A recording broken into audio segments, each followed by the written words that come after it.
Okay, well, we got another interesting subject, really talking about pregnancy from Vedic perspective, and it would be quite nice to hear a bit of the Western perspective from you all really as we go along. As obviously we all know that really the importance, the beauty, and the need of pregnancy there, and it has to be to keep our life, our species, our this the life process, the creative process going on through.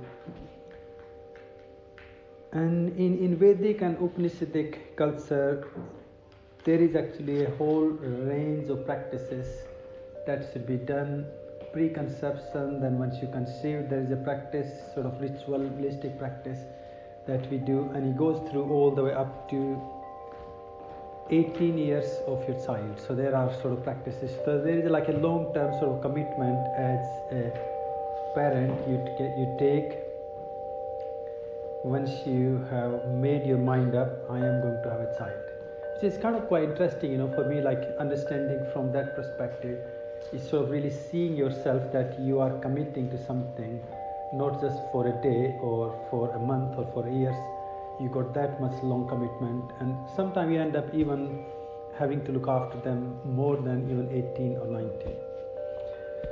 But yeah, that's a whole different thing. In from the Vedic perspective, I guess for me the first sort of event I really take from Mahabharata itself. I'm not sure how many of you heard about the scripture. Mahabharata is one of the longest epic on classical or ancient Indian history. And then the whole epic, the main part of the epic is about the battle that there was between the 5 brothers and then the 100 brothers of the other parents. And in that one part of the Mahabharata where Bhishma, the great great granddad, he was educating his children. So now I'm talking about 105 prince he had. He was educating them all that there is social or moral responsibility you guys need to learn as, and if you're going to be the king of the country. And I do like the way he kind of brings some of these really simple but very profound sort of ideas, and he was sort of giving that to the authorities, like you got to have these in your mind. And in one of the practice, then he teaches them. I'm not going to go in all of them, but one of them was about conception, giving birth, and then how do you value or respect or look at that child that has been born into this life. So Bhishma, he classifies actually 7 different ways of conception. Now obviously they all mean same. Please don't take me wrong. There is no any other way to get pregnant. But he was talking about 7 different aspects we can have when we have the conception. Now I guess literally think the one conception is where you have a healthy relation and mutually both partners are talking to each other. I would love to have a baby, and both partners agree. So that's why he talks about the 7 different levels or the aspects of conception. The first one we have where there is a healthy relation between two people and there is a mutual understanding or agreement or acceptance, and then we get conception on that process. He said the second level of conception is it's sort of like when you are with someone in love or in relation. I guess back in time they were talking about marriage, but to me again when we think in where we all are, maybe the bringing the marriage word might not be appropriate for many people. So let's talk about just a relationship or partnership. So the second level they talk about, there is a partnership, there is a mutual relationship, but there is no actually sort of consensual, where the two partners or they both like discussed, okay, we would like to have a child, so they call it's out of love or lust. So we forget to use the protection for one day, and I'm sure everyone goes through that in relation. So then the second pregnancy, it says that you are conceived with your own partner, with your own relation, or your husband, your wife, but there is an element of lust in it. He said the third level, third category talks about when you are conceived, but you are forced by either your expectations, your family, your society, and I'm sure there is a huge amount that you might face. Your mother-in-law, your father-in-law, your mother, your father, or maybe your friends keep nagging you. Oh, are you going to have a child? Are you pregnant? Especially in old time. I think this is getting a bit less now, isn't it? No. But, no? Okay, there you go. I'm glad that someone is saying no, it's not getting less. So when, even though maybe even both partners don't really want it, but because of the social pressure, or maybe sometimes pressure of your partner, especially I guess women might get it more than men in that situation, where you are accepting it because of that some sort of external pressure on you. Yeah, go on. Sorry, Shinda, can you clarify the second one? I'm not sure if I quite understood. Did you say that there's a healthy relationship, Yeah. but there's not a mutual understanding? Yes, so sort of like, sometimes people get conceived out of love or lust, but they were not really thinking, or they were not really expecting to get pregnant. It wasn't really planned. Yeah, it wasn't really planned. Right. Yeah. Or even more than that, it wasn't just not planned, but they were not really willing, let's say like that. But sometimes, under that influence of the moment of love or lust, people just forget to do what they should be doing. So I think one of the guy a couple of years back, he was just telling, it was about, thinking like how to get pregnant. And they were like, I think we're thinking about how to get pregnant. I'm like, I guess you need to think more how not to get pregnant. So, when we're not thinking on that protection and how not to allow, sometimes people just lose that moment. And then the third level we got, where there is some kind of, I guess, force in it. And the force doesn't have to be, force can be just between parts. Sometimes maybe a woman wants to have a child, but the man is just like, I'm not ready for it. But at some point, he or she, or they both have to give up, because otherwise there's a threat in it, isn't it? If you don't want it, I will go somewhere else. And then the social threat, the social pressure is there too. So he said the third conception is through some sort of pressure that we accumulate. To acceptance or to get through it, maybe? We will come to that. Yeah, now I guess for me really, when we're talking once you already conceived. So it's kind of really, I don't know, for me it's not really the point of talking about acceptance or not acceptance. We're talking about once you already conceived. So he's talking about the different ways you can be conceived. So you said the third one is so perhaps, I don't know, just from the social pressure From anyone, yeah. Like difficulties then, or you're at the age now you should have a baby, or Yeah. like that. Like that, yeah. That's what you mean.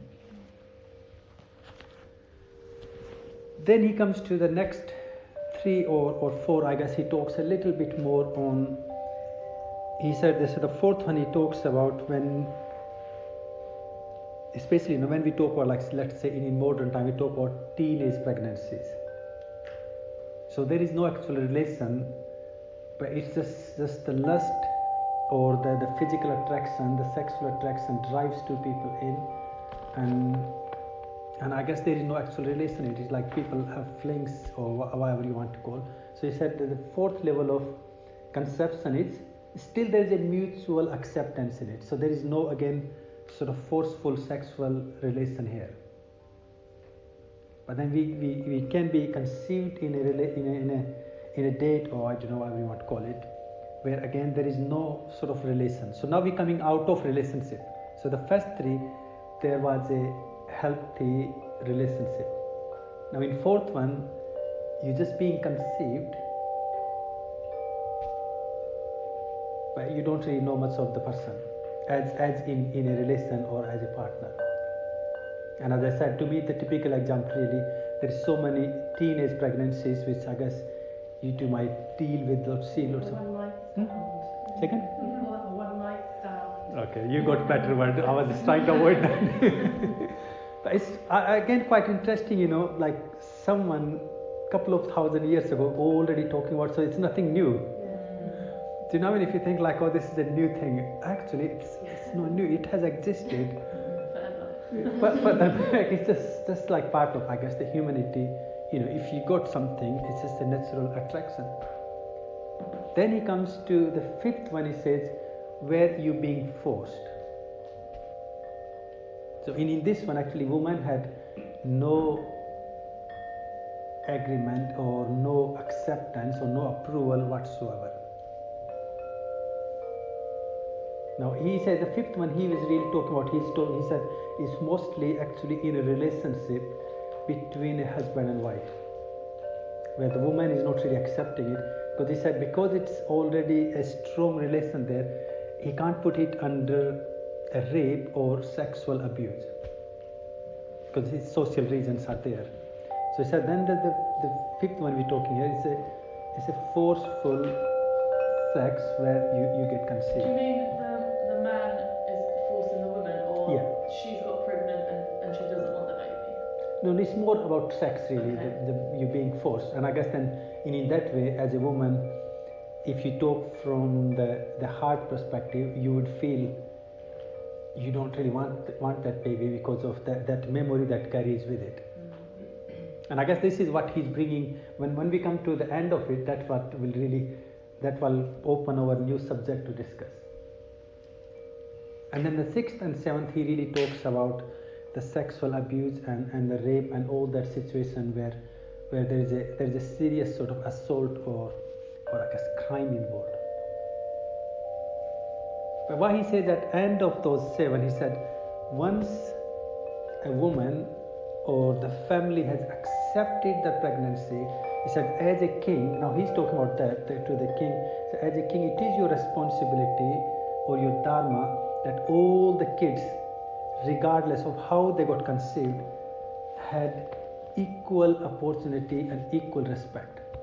So he said as that person, if you're governing, you want to bring that social equality in your country or the place you're looking after, that how the child has got conceived has nothing to do with who that child is. And I quite like that idea. This is why I like to share, because it gives us such a sort of profound meaning that child has nothing to do with it. And again, I guess in like Bhisma, when he was talking about, he does not really say about acceptance. He said, doesn't matter how it happened, once that child is there, once the conception is there, that child has every equal right to be into this world. And the child must be respected and loved in regardless of how the beginning, that has nothing to do with the child. In modern time, I guess we have a little bit more, don't we? We can say once we accepted it.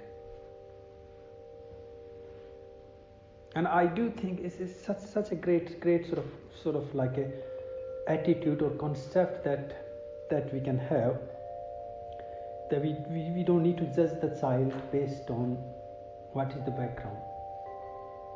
And it's true, isn't it? The child has nothing to do with it.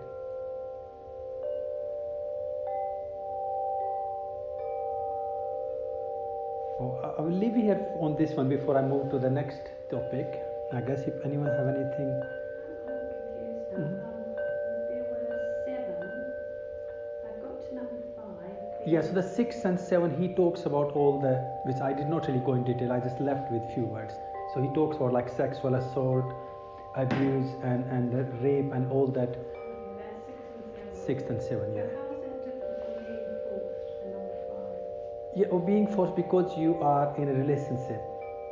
So being forced by society? No. So the first one was the pressure. Yeah. Okay, in this third one we were talking about, and this one is actually a sexual sort of control by your own partner. Okay. So in one we were talking before, there wasn't a sexual force, there was more of the pressure of our society or family. And another thing, few of you kind of said, yes, there is constant people keep asking, and especially in Indian society, it's a big thing. So number 5 is when one partner is forcing the conception on the other Yeah. without actually raping. Well, I guess the way Bhisma says, he doesn't really go in that. He said because there is a relationship, husband and wife, so that seems to be, people don't really consider that in generally, do they? Especially now, I guess we got the new law where we are accepting it, that you need permission of your own wife or your husband. But I guess in that time maybe it wasn't that clear. It used to be in the Yeah. if you think Yeah, back, it's quite where once women were married. It was just accepted. But it's interesting, he does bring that idea in. But again, our idea, what we're really trying to discuss about, not really of the 7 stages or the 7 ways. We really want to me, the essence of the whole thing he was putting together is, it's not what happened at the beginning. Once we accepted that, when the child comes into the world, the child has the equal right and must be loved and respected equally in all forms. So was the whole point of this differentiation into 7 parts, was the point of that the teaching that everyone should be treated equally? Yeah. There wasn't any other idea that the way of being conceived somehow affects the baby? No, in this point, no. Okay. I guess then we will come to the second point where he talks completely different. Here he was talking about when the child comes into the world, the child must not be judged based on that idea. Obviously, yes, it will have the effect, which we'll talk when we come to the next story. Okay, if you all sort of are getting some idea of it, then I can move on to the second confusing bit.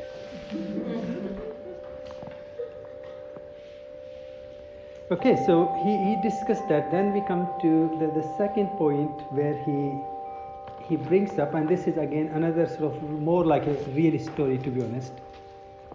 In Mahabharata, that to me again it's a symbolic sort of a story or an event which shows that the state of our body and mind during the conception itself, during that sexual relation when we're having for the conception, that also has a huge impact on your pregnancy. Now the story is again about his grandson who went out for a battle and he got killed. Because he had no child, no sons who can govern the country, and so the mother said, oh, we have to find a different way.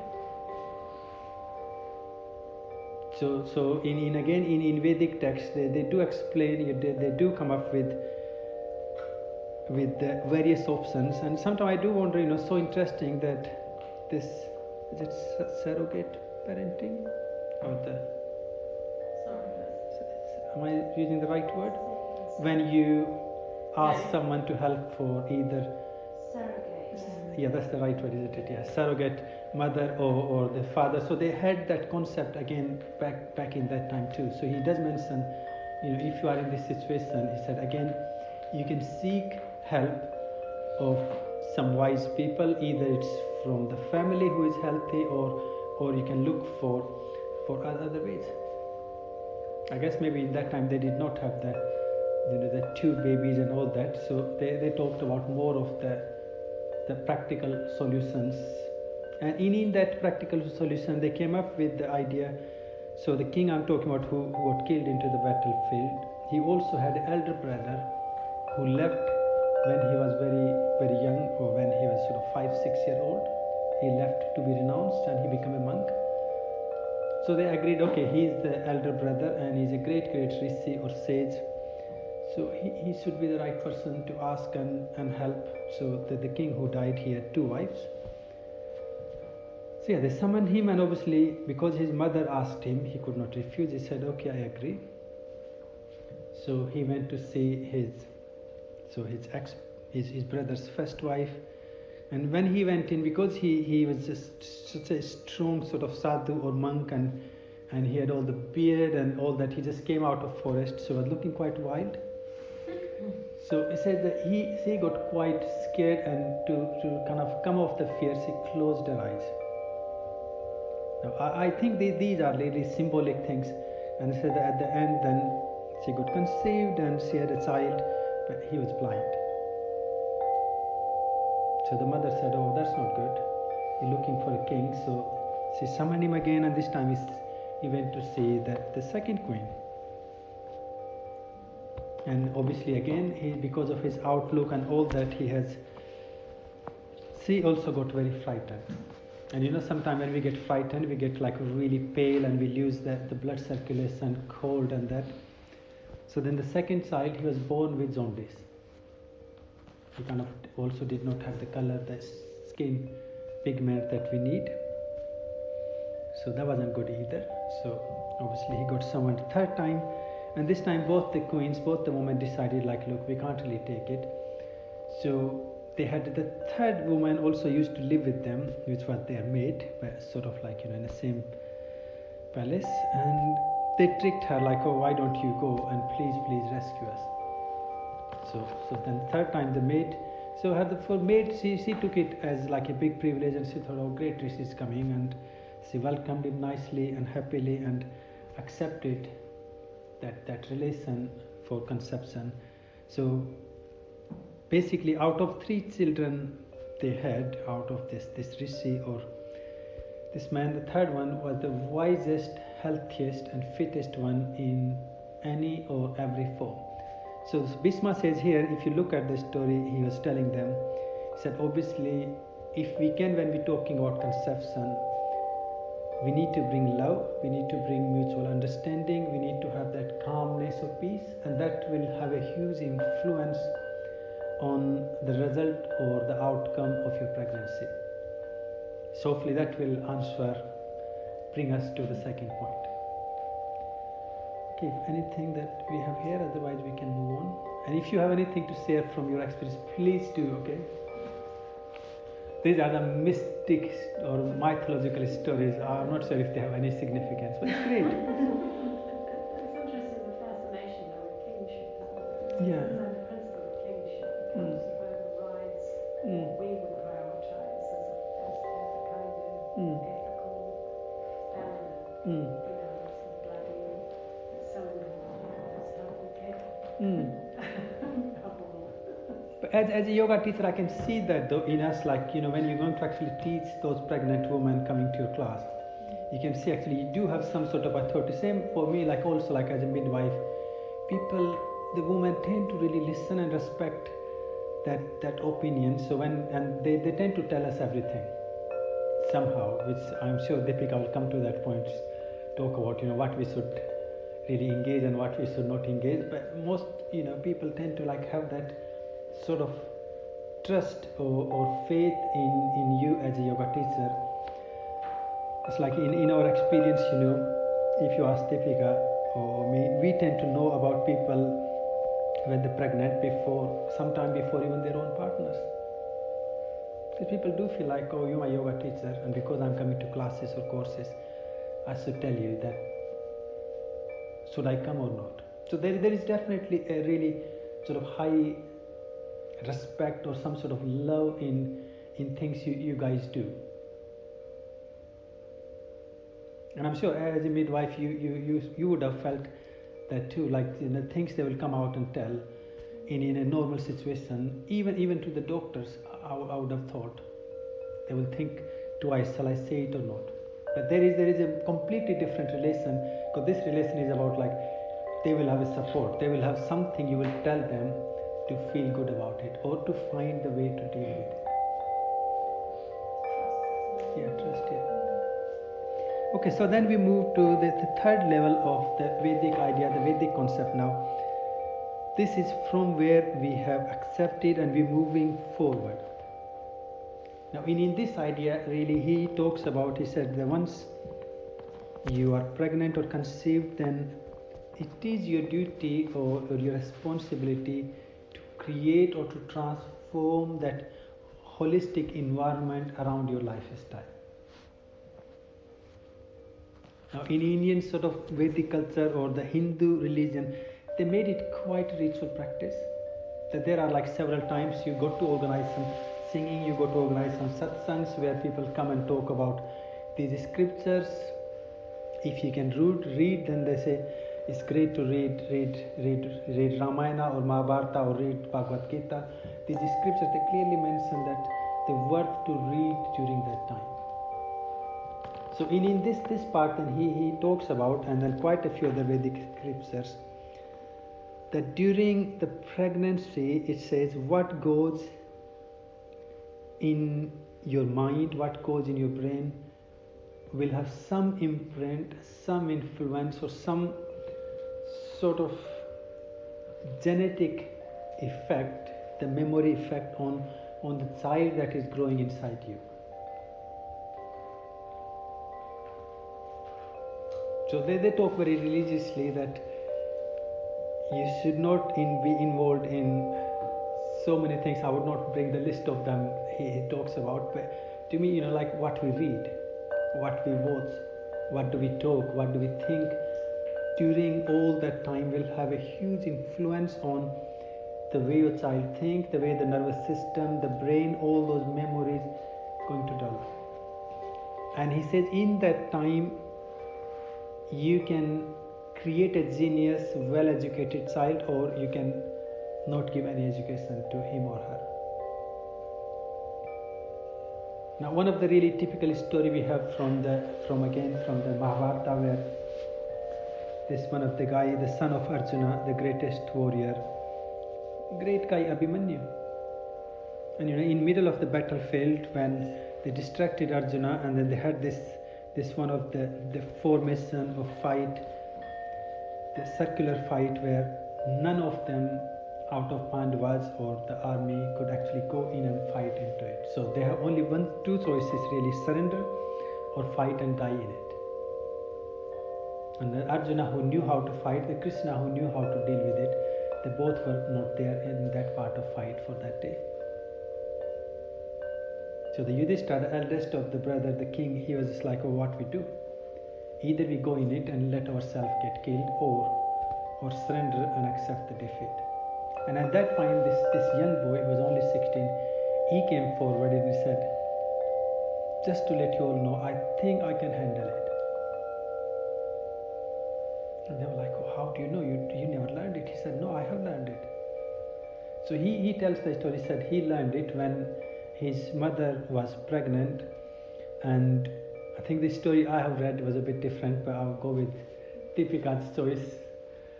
Some of the stories can be different. So anyway, so when she was pregnant, and the woman I'm talking, she was sister of Lord Krishna. And Lord Krishna was telling her about, he always used to tell the stories about fight and different things he did. And that day when they both were talking to each other, he was telling this whole idea how this battlefield can be laid into this particular form, that not many people actually know how to deal with it. And then he was talking her through, this is what you do if you are in that situation, to kind of break through it. But he said what happened halfway through, when he was telling her all this story, he said, up to the time he took her or explained her how to get or break through the circles to get into the middle, she heard it and then she fell asleep. And because she fell asleep, Krishna thought, oh, it's no point. So he left and he didn't talk through rest of the story. So he said, I know how to get into it. The only trouble is I don't know how to come out. And he did great job. He actually went through the whole thing, and even though yes he got killed, but he did great proud for himself. He was some of the greatest warrior from the Mahabharata or the whole Hindu history. We worship. And up to now we have a day of the death of his day. All the schools, the whole country just have the day of silence. But again, to me, that the story really tells us that all the things that we go through, all the education, all the imprints we put into that time, into the mother, into the environment, also feeds into the memory, into the behavior and the learning of the child. So in that Vedic, into that yogic concept says, you got to invest your time, your energy into reading good things, the virtuous things, great stories, and all these epics and things. You should spend more and more time.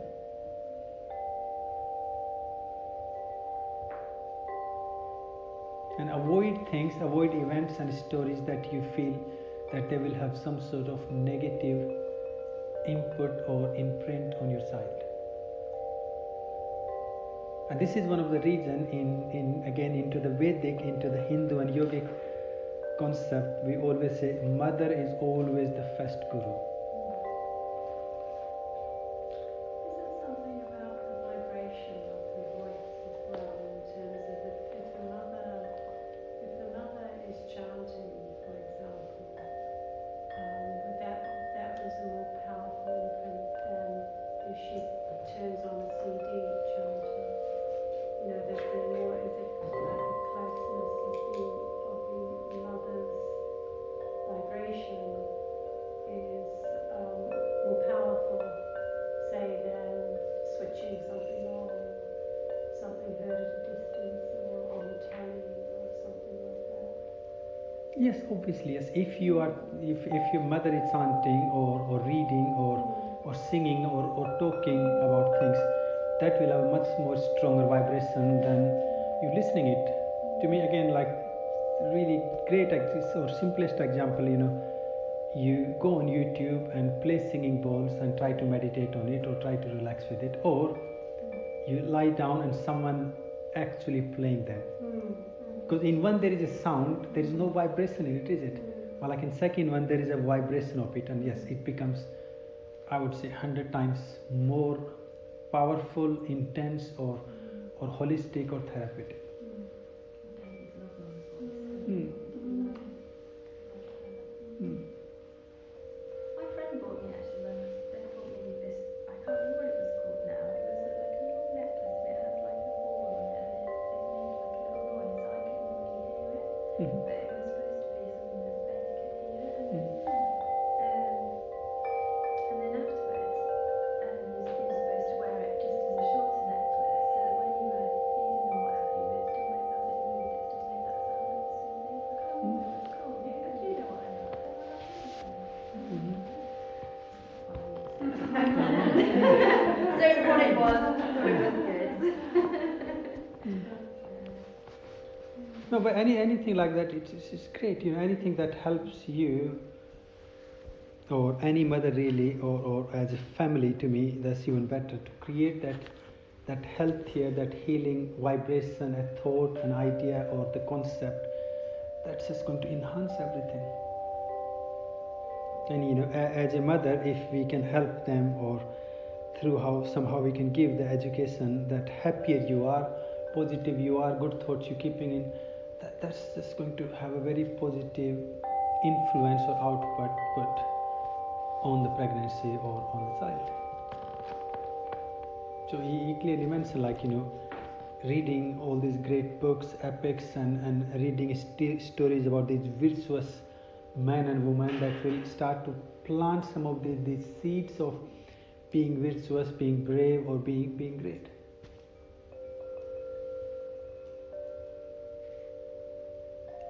That's yoga anyway, isn't it? That's really what we're supposed to be feeding our minds with these sort of things. Yeah, well, in a holistic way, when we say, well, I practice yoga, to me, if we exclude last 30 years, they never really said that I practice yoga. If anyone said I practice yoga, they meant I practice the holistic yoga, which includes the greater aspect of our lifestyle, mindfulness, full responsibility, all the virtues of yamas and niyamas. The asana wasn't really considered as important as we do now. So it was considered important every time someone said, I practice Hatha Yoga. So even into the monks in India, there is a clear distinction. Like some of the Nath yogis we have, they always said, oh, we follow Hatha Yoga.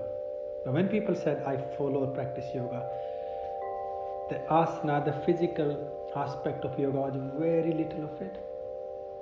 And yes, that's, I think, to me, when we talk about this aspect of a beautiful aspect of our life, we're really talking about the holistic idea behind, transforming not just the physical body but also our mental, emotional, and our spiritual being. And it's definitely, worth to have some of these things.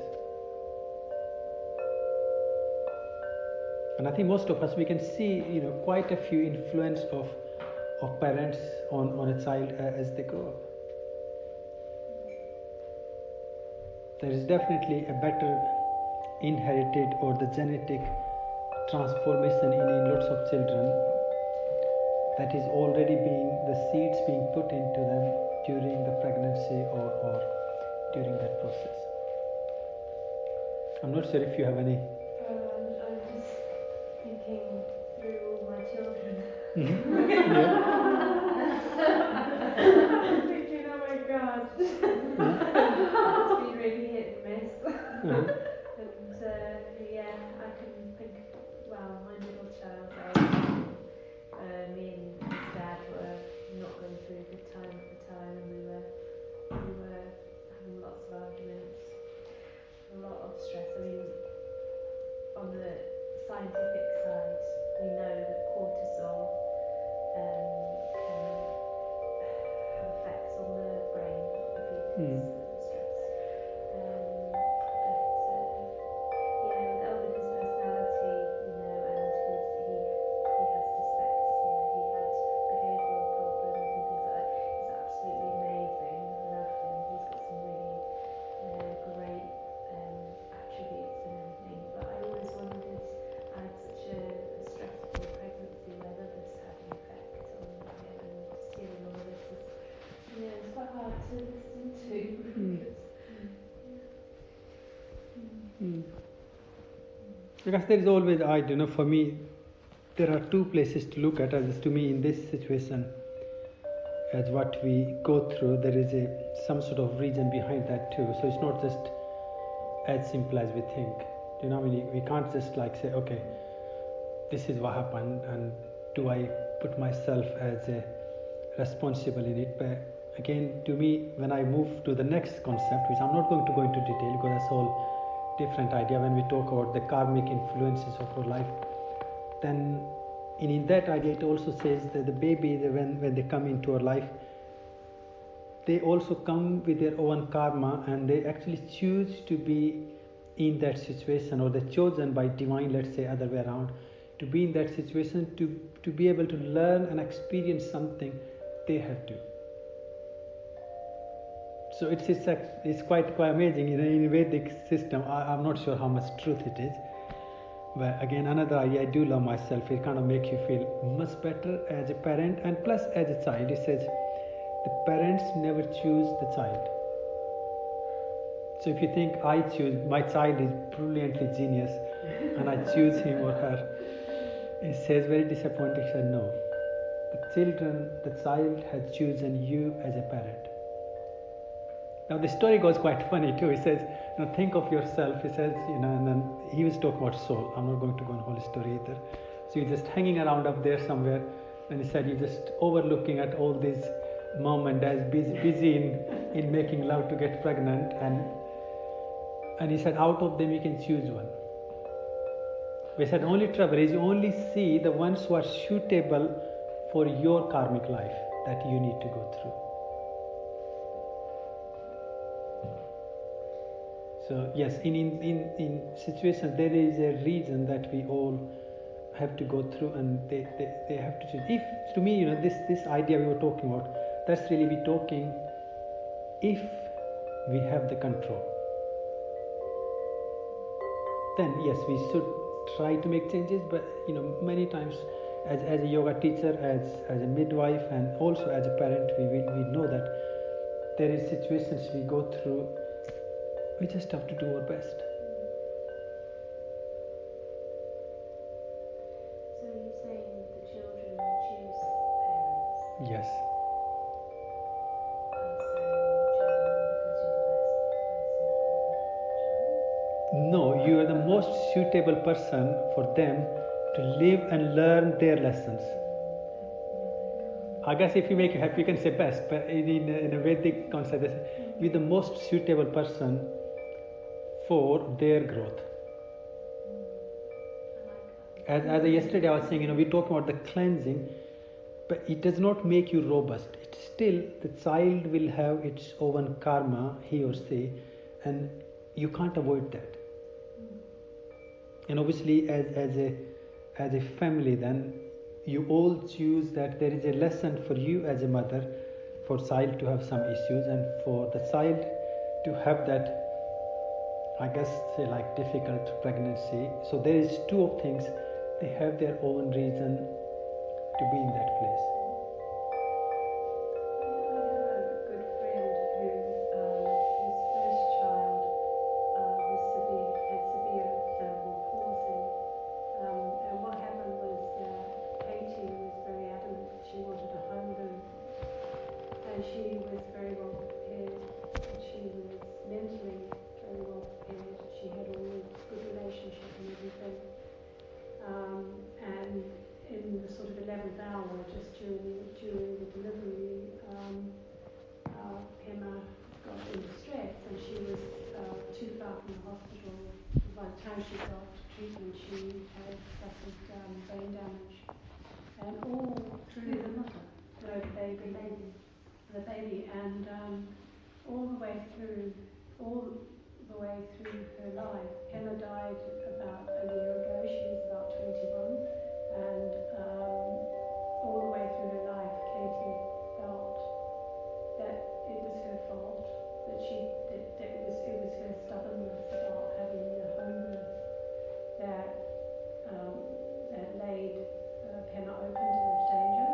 And then she told me that she went to see another friend who'd just said to her, she has her own karma. And when she heard, oh, Pema has her own karma, she said suddenly all this guilt and this that she'd been carrying just fell off her back. Because although she sort of was in the mindset to understand that, it hadn't clicked. It's like the kind of sense of I'm responsible for my child. I made this happen, was stronger than what she kind of knew there, but it hadn't penetrated. And then just hearing somebody else say it, just like that, just released her. It was extraordinary, really, just to see that. It does relieve pressure a little bit when you think like that. I've tried to. No, it is true. This is how we got to look out at ourselves and people around us, and as it says, every child or every soul is born for their own reason and their own purpose, their own goal, and then the lifespan and everything. Some child maybe just have a breath in this life, but that doesn't mean that they haven't lived. They just lived their purpose, and it's time to move on to the next life. And as in yoga we always say, see, the death is not actually the end. It's our perception. It's just the opportunity for new beginning. And also the health issues, sometimes we say, oh, there is this problem we're born with. Actually, it's not a problem. In a bigger picture, there is an opportunity given, and with that, I think to me the beautiful thing is life has always given everyone some super skills. I have known lots of people like with the dyslexia and all this thing. They are genius in something. So is this a social perception that we think, oh, you can't do history, you can't do maths, you're not great in reading and writing, but does everyone need to do that? No, that's right. Do you know what I mean? So there is always something great in everyone. It gives them their unique personality and their unique It's our social perception that I guess we judge people based on how much they score in their math, science, physics, history, language, and some kids don't do it. You want to talk about the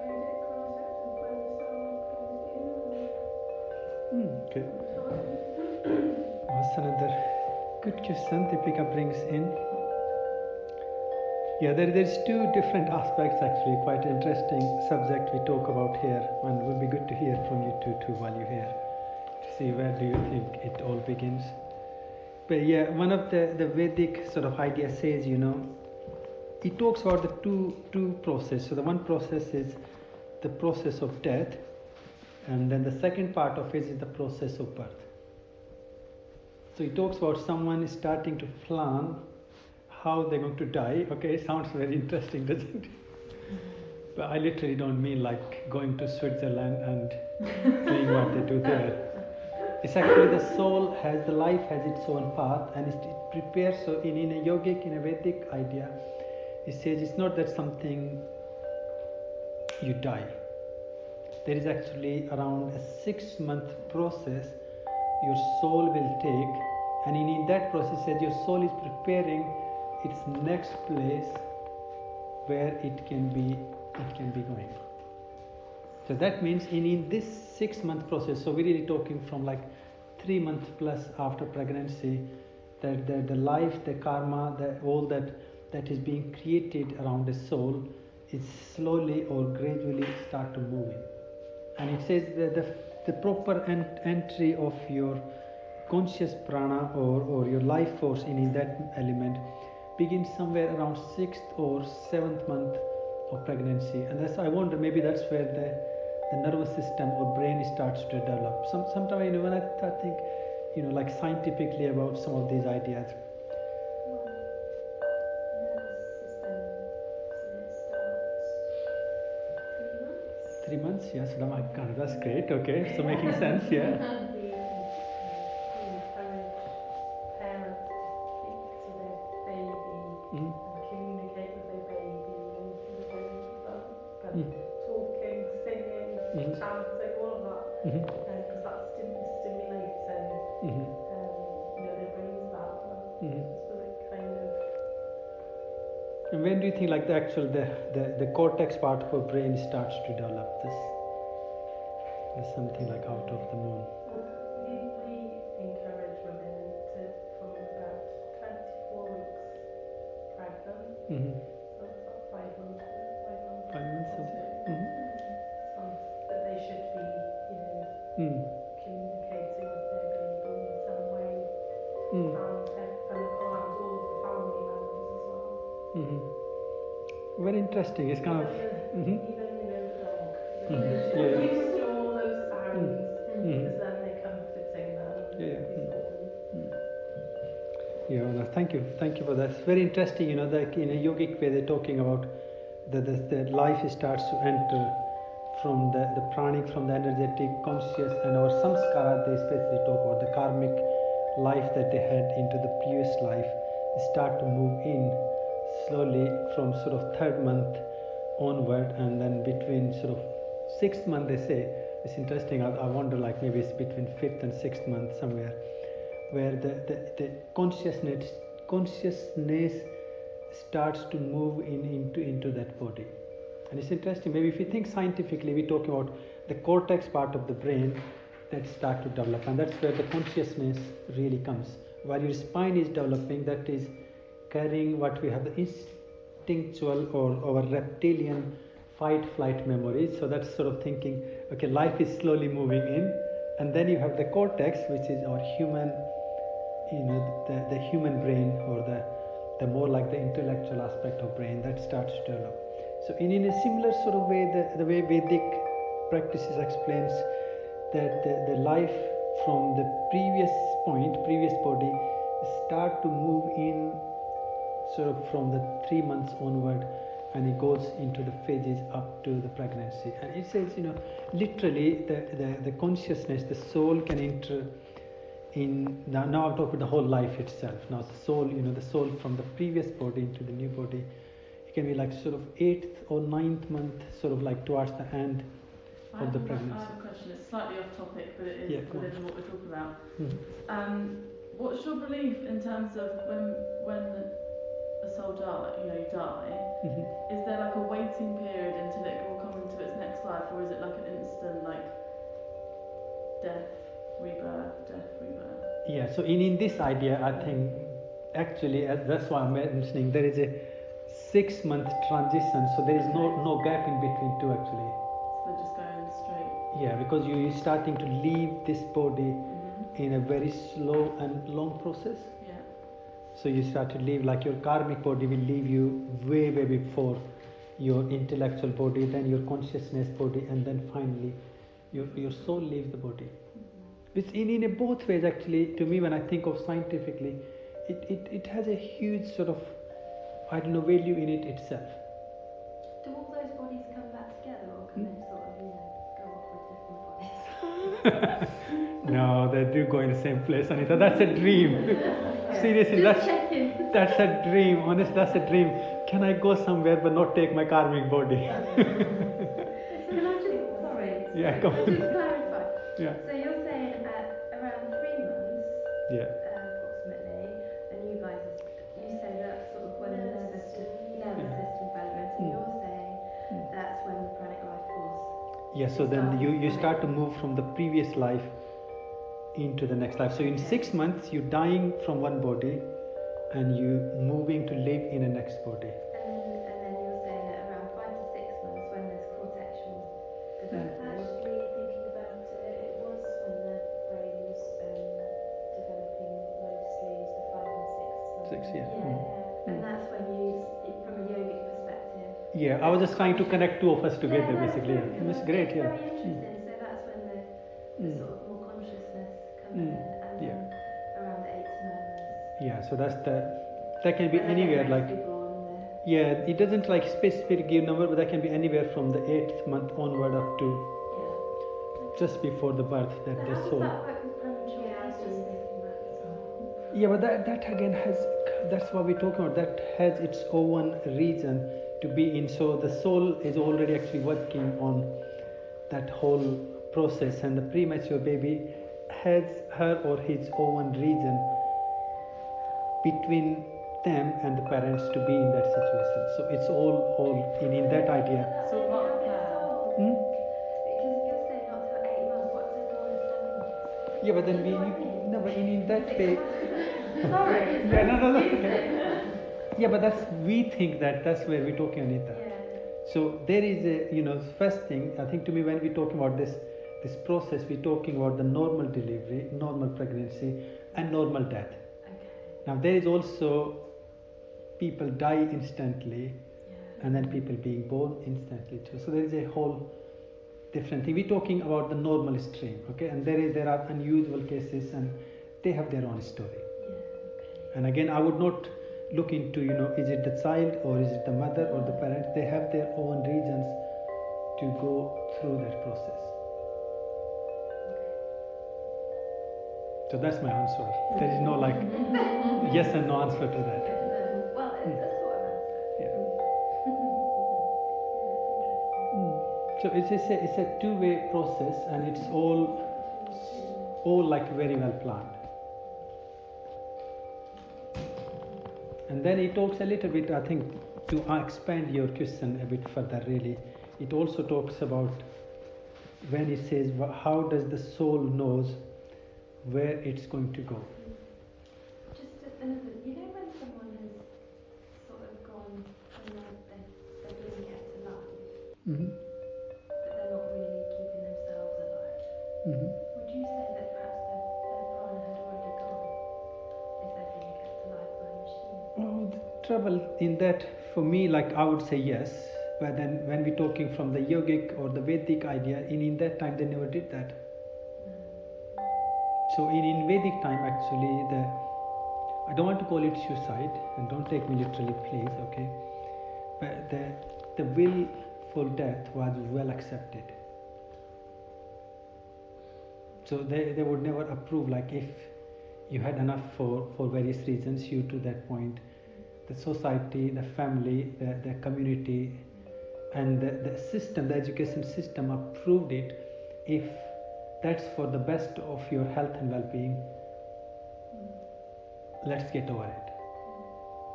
I guess one of the reasons the Hinduism or the Vedic philosophy approved it, because they believe that when you're dying, it's not end, it's just So they believed if you can do with a new, better body, and as the Vedas explain, the yoga explains, Krishna explains, dying is just like you changing your clothes for your soul. So it's nothing to even fuss about in that idea.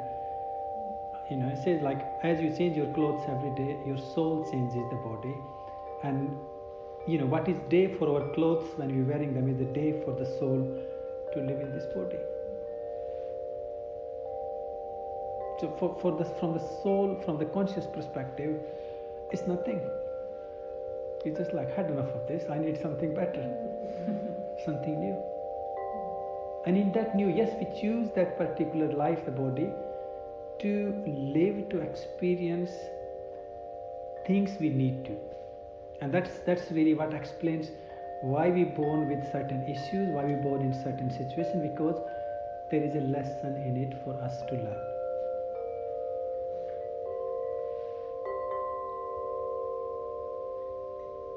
And I personally do kind of like that idea more or better than thinking I'm being cursed or being punished, or what I've done wrong. It can change your whole outlook on life, can't it? Totally.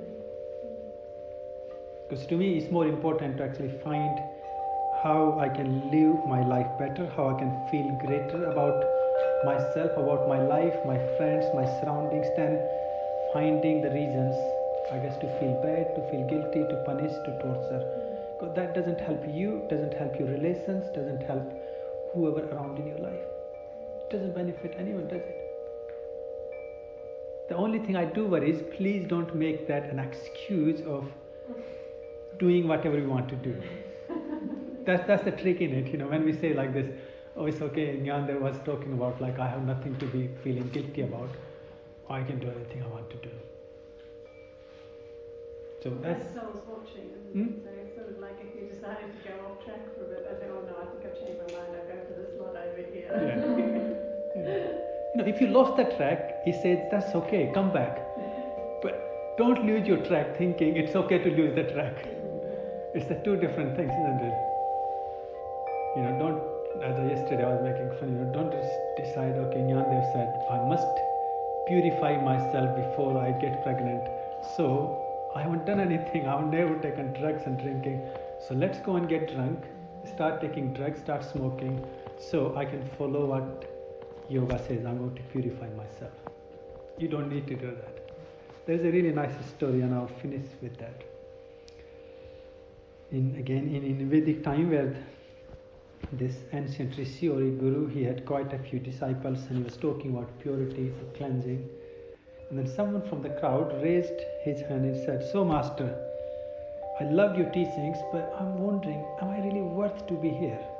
And the teacher said, oh, why do you think that? He said, oh, I know all these years, I'm 40-year-old, just talking about myself.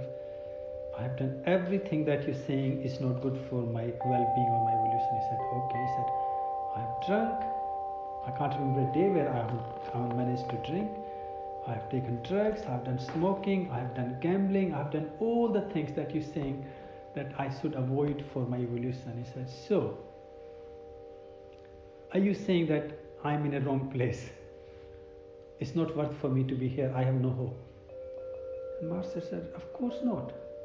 You are in a right place, and this is why I'm talking, to make transformations, make changes. You are in a good place. Obviously, there was someone else sitting next to him, and I got a bit of naughty student in Anita. She always asks these funny questions. Just like think of Anita sitting there, it's like getting confused, like God saying, Nyandev said, it's fine, you're drinking, you're taking drugs and smoking. No, you are still in the right place. I'm sorry if I was the one to say, Anita will be the first one to raise her hand. So that another student, he raised his hand up and he said, so Master, now he's talking about all this. So, you're saying that for me it's fine now, because I'm sure we all have these desires. He said, I always craved, I always have these desires. I wanted to go out and try drugs, I wanted to go and try drinking, I wanted to try smoking, I wanted to try magic mushrooms and all that, but because of your fear, I've never done it. So he said, is it okay for me to go and do them? And Master said, of course not, that will be wrong. So, when we're looking at these things, we got to see which perspective we're looking at. Are we coming out of it or are we going in it? If you're going in it, then you say, come on, stop it, let's close the door. And if you're coming out of it, then what you do, you go to open the door.